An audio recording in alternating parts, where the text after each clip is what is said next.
All right, everyone, welcome back to the channel. I have not made an update in a couple of days. We've been preparing here. Here in South Texas, we had some cold weather come through.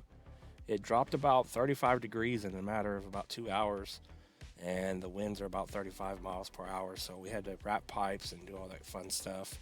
So it's good times had by all. So with that said, we're looking at RLC here, and a couple of things I want to point out. First off, back here a year ago, in December of 21, we fell below the 200 moving average here.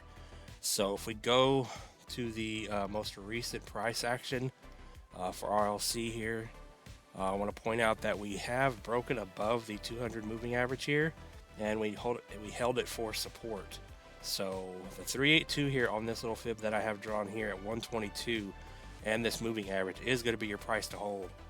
So if you end up losing 122, you're currently at 127, then you're going to start hitting lower price targets, of course.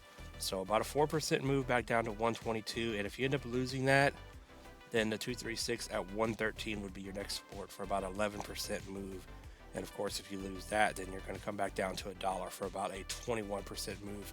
So if you move down and you never get over 130, watch 122 and then 113 to hold for support, or you're coming back to $1. But the fact that we broke over the 200 moving average here, we are technically bullish now. We're no longer in a downtrend. We've been in a downtrend for exactly almost a year. So we finally broke above it. So we'll see if we can maintain that level there. But a couple of things to note. The RSI is starting to curl down here. I don't know if there's enough gas left in the tank to keep going higher. What you want to see is a bullish cross on the MACD below the zero line here, which you can tell we're above it now. So 130 is going to be a big price to beat here. If you don't get over 130, then I would expect you to come back down to these prices here, and you wouldn't hold that bullish momentum very long. So from where you are right now, 130 is about a 2% away. You get over 130 rather, 138 at the 618 resistance for an 8.5% move. And then the 786 at 150 for about an 18.5% move. But those are going to be some big prices to beat. You can see that we got stuck at this 0.5 at 130 a lot. And then if you move up here, the 618, we got stuck back there. And then, of course, the 786 where we got stuck back here.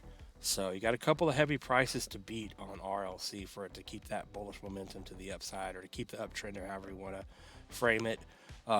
But yeah, with that being said, watch 130 to break to keep your momentum up.